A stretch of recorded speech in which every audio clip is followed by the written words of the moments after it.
ขอ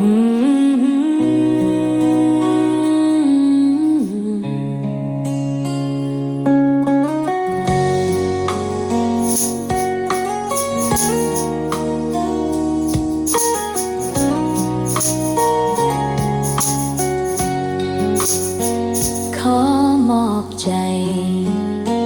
คุกเข่าลงสรรเสริญพระองค์องค์พระเยซู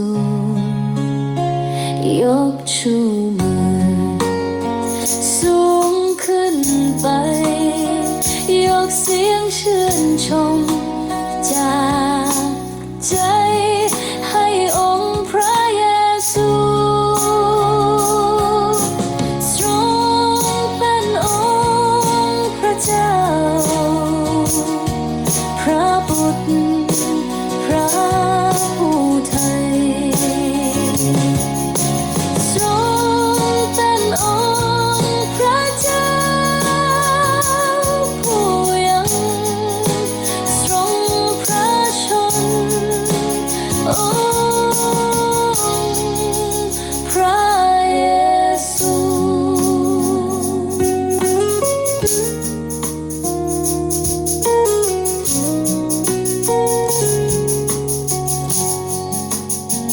คุกเข่าลงกราบกรานนมัสกา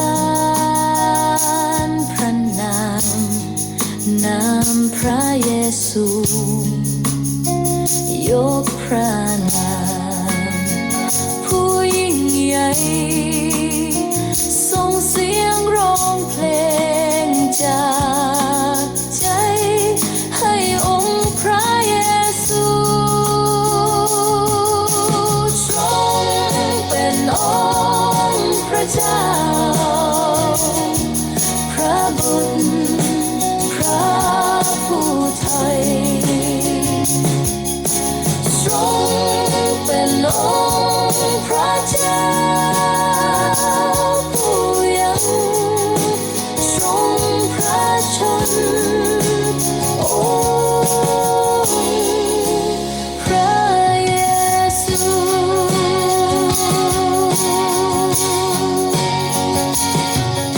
สร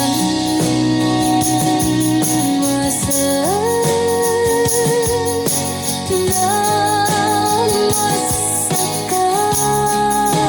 รด้วยเสียงเพลงจากใจทรงเป็นองค์พระเจ้าพระบุตรพระผู้ไทยทรงเป็นองค์พระเจ้าผู้ยัง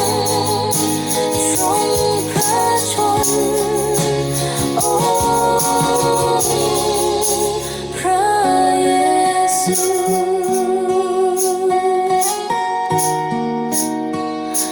ทรงเป็นองค์พระเยซู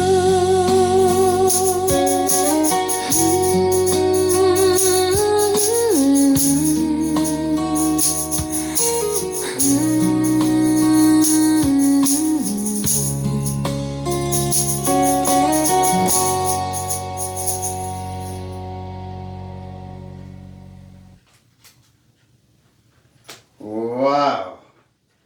ยกมือนมัสการองค์พระเยซู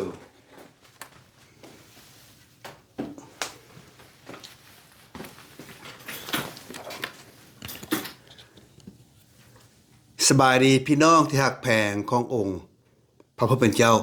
มื้อนี้เห็นมีแต่3คนอยู่ในบอร์ดพวกเขาบ่ฮู้ว่าพี่น้องไปไสหมดเนาะปีใหม่นี้คือว่าออกซาจากน้อยบ่ว้าวบ่เป็นหยังพี่น้องที่หักแพงมื้อนี้พวกเขาก็จะเว้าต่อในพระธรรมกิจการซึ่งเป็นกิจการของพวกสาวกเฮ็ดเวียกของพระเจ้าพวกเฮาก็แม่นสาวกเช่นเดียวกันแต่บ่แม่นอัครสาวกดังนั้นแล้วพวกเขาจะเว้าสืบต่อกัน So good morning brothers and sisters for some of you who don't speak Laos Please open your Bible to the book of Acts chapter 6 beginning from verse 8 and verse 9. Only 2 verses this morning. So this is something important this morning that I don't know. I might ask you to help me. You know what I don't understand right here. We need to help each other, brothers. But first, will you bow your head and pray with me? Father God, I am here to share your disciple work in the past last 2,000 years. So please help me to speak. Help the hearer to understand and apply to their life, Father. So our life can multiply for your kingdom. Thank you so much for allowing me to talk about your word this morning. And I pray this prayer in the name of your Son, Jesus Christ. Amen. Alright, ตอนนี้มี4คนเข้ามาในพระธรรมกิจการบทที่6ข้อที่8มาดังนี้ Acts chapter 6 verse 8 say something like this. Now, Stephen, who was full of grace and power, was performing great wonder and sign among people. ฝ่ายสเตฟานโนเต็มไปด้วยพระคุณและฤทธิ์เดชจึงเหตุการณ์อัศจรรย์และไม้สำคัญอันใหญ่ท่ามกลางพลเมือง Well, brothers and sisters, the Bible did not tell what kind of wonder and sign that Stephen made. But if we go back to verse 5, it will tell us a little bit about Stephen. Chose to be a deacon of the church, deacon to help apostle for community work. พี่น้องที่หักแพงในที่ข้อที่8นี่เฮาบ่ฮู้ว่าสตีเฟนนี่เพิ่นเหตุการณ์ไม่สำคัญอัศจรรย์อันใดพระคัมภีร์บ่ได้บอกแต่ว่าถ้าพี่น้องบ่ได้ฮู้มีข้อมูลอยู่บ่ในน่ะก็บอกข้าพเจ้าได้ว่าเพิ่นเฮ็ดหยังเด้ในตอนนี้แต่ถ้าเฮากลับคืนไปเบิ่งข้อที่5เฮาฮู้ว่าสตีเฟนนี่ถูกเลือกให้มาเป็นผู้ปกครองมาเป็นผู้ซอยพวกอัครสาวกเพื่อแจกจ่ายเข้าป่าหารแต่ตอนนี้พระคัมภีร์บอกว่าลาวเฮ็ดไม้สำคัญกันอัศจรรย์แต่เฮาบ่ฮู้ว่าลาวเฮ็ดอันใดเป็นไม้สำคัญ Well, he may perform good works with sharing, you know, that apostle leave him for work. He might be also share about Messiah is coming. เฮาก็บ่ฮู้คักแน่แต่ว่าวังคิดว่านะเพิ่นอาจจะไปเฮ็ดเวียกที่พวกอัครสาวกได้มอบให้แก่เพิ่นคือยายเข้าป่าอาหารและพร้อมกันนั้นเพิ่นอาจจะเว้าเรื่องของพระผู้ให้พ้นกำลังจะเสด็จมาอันนี้เฮาบ่ฮู้แต่ว่าเป็นคาดคะเนว่าอาจจะเป็นทำนองนี้ในข้อที่9 and verse 9ข้อที่9แต่มีบางคนจากโรงธรรมเทศนาที่เอิ้นว่าโรงธรรมเทศนาอิสระห้องว่า Synagogue of Freedom มีทั้งชาวหลายชาตินะพี่น้องชาวCyrenian ชาว Alexandrian และคนทั้งหลายที่มาจากเมืองซิลิเซียและภาคเอเชียดังนั้นนะ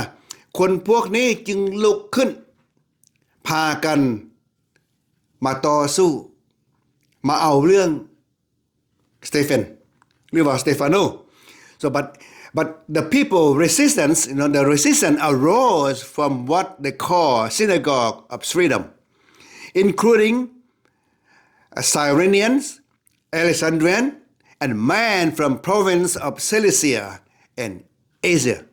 They began to arguing with Stephen. So,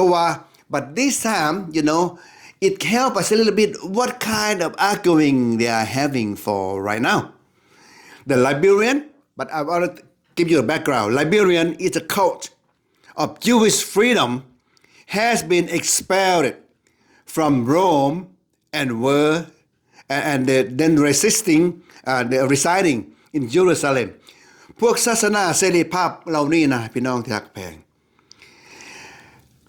เขาได้ถูกขับไล่ออกจากกรุงโรมและจาก ที่นั้นระบาดใส่อยู่ในกรุงเยรูซาเล็มในตอนนี้จึงมาเห็นสเตฟานโนจึงมาต่อสู้อันนี้เฮาว่า cult หมายความว่าเป็นศาสนาที่ว่าสร้างขึ้นศาสนาต่อสู้ศาสนาปลอมแปลง so that they were probably arguing about whether Jesus was Messiah because you know that when the Stephen share the food to the widows whoever around surrounding the church maybe Stephen share about Jesus is Messiah that's what these people disagree with Stephen ดังนั้นนะตอนนี้ฮะนะสตีเฟนอาจจะหลังจากเราแจกจ่ายเครื่องของอาหารการกินแล้วฮะนะเรายังจะเอาถึงเรื่องพระเยซูว่าเป็นเมสสิยาเป็นพระผู้โปรดให้พ้นดังนั้นพวกนี้จึงมีการถกเถียงกับสตีเฟน Cyrenian they were from Libya on the northern of coast of Africa and Cilicia Saul of Tarsus might have been one of these according to chapter 7 chapter 21ท่านพี่น้องที่รักแพงคนพวกนี้หั่นน่ะมาจากลิเบียมาจากทางภาคเหนือของแอฟริกาและพวกนี้นะอาจจะมีภาคส่วนของอาจารย์โปโลที่ชื่อว่าซอในสมัยก่อนดังนั้นพี่น้องที่รักแพง so this is our application this morning สิ่งที่พวกเราเรียนรู้ตอนเช้ามื้อนี้ Stephen is doing good for the kingdom of God he give food to the poorer people he also share Messiah according to this but people are jealous of what he has done maybe he has done too good you know and the other people cannot do it and that's what make them jealous พี่น้องที่รักแพงมาถึงตอนนี้นะถึงยามพวกเราจะต้องเอามาใช้ในชีวิตพวกเขาเฮาฮู้ว่าสตีเฟนหั่นน่ะเฮ็ดเวียกดีเอาใจใส่ในการเฮ็ดเวียกและพร้อมกันนั้นก็เว้าเรื่องของพระเยซูดังนั้นน่ะพวกนี้เขามีใจอิจฉาพี่น้องเอ๋ยบ่แปลกประหลาดดอกถ้าพี่น้องเฮ็ดเวียกพระเจ้าดีถ้าพี่น้องรับใช้พระเจ้าดีบ่แม่นทุกคนจะพอใจนำเฮาบางคนก็อิจฉาบางคนก็ว่าแนวนั้นว่าแนวนี้ดังนั้นน่ะ well for our application we need to keep this in mind whatever you do good will be someone jealous and try to destroy you พี่น้องที่รักแพงให้เราจื้อไว้ว่าสิ่งที่เราเฮ็ดดีนะทุกอย่างเฮ็ดดีนะบ่แม่นทุกคนยินดีกับเฮาจะมีบางคนอิจฉาเฮาและคอยทำลายเฮาดังพวกเขาประกาศข่าวประเสริฐทุกวันนี้แหละเฮาเฮ็ดดีมีคนอิจฉามีคนเอาเรื่องพวกเฮา so สิ่งที่พวกเฮาควรจะเฮ็ดได้มีคำถามดังนี้พี่น้องอันนึงเฮาจะเศร้าบ่เมื่อเฮาเฮ็ดดีแล้วมีผู้อื่นต่อสู้เฮา so the question is are we going to stop while we are doing good and someone jealous second are you going to go on I don't care whatever people said I will go on to do good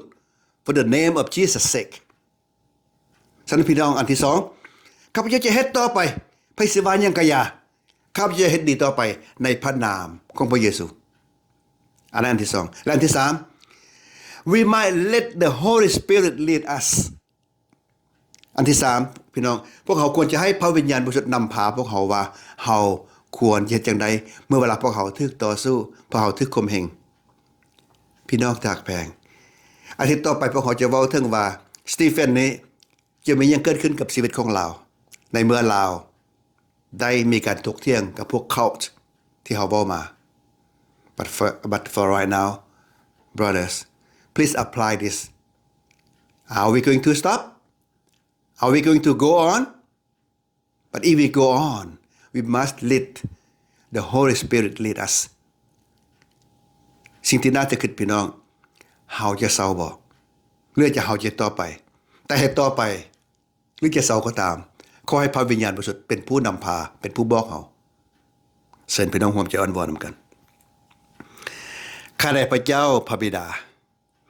ตอนเช้าวันนี้ข้าน้อยได้เว้าเรื่องของสตีเฟนที่มีความกล้าหาญเฮ็ดเวียกงานของพวกเจ้าที่พวกอัครสาวกได้มอบให้นั้นแยกย้ายเข้าป่าอาหารกันกินและยังเว้าเรื่องของพระเจ้าเรื่องของพระเยซูอีกดังนั้นจึงมีคนกลุ่มนี้ที่ถูกไล่ออกจากกรุง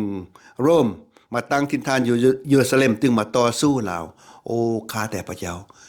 สิ่งต่อสู้เหล่านี้บ่แม่นแต่เวลานั้นเวลานี้พวกเขาน้อยก็ถึกต่อสู้เส้นเดียวกันพวกเขาน้อยเขารับเอาเป็นบทเรียนพวกเขาน้อยจะเฮ็ดเวียกงานของพวกเจ้าต่อไปเพื่อแผ่นดินสวรรค์ของพวกเจ้าดังนั้นพวกเขาทั้งหลายจึงอ้อนวอนขอบคุณพวกเจ้าทุกอย่างในพระนาม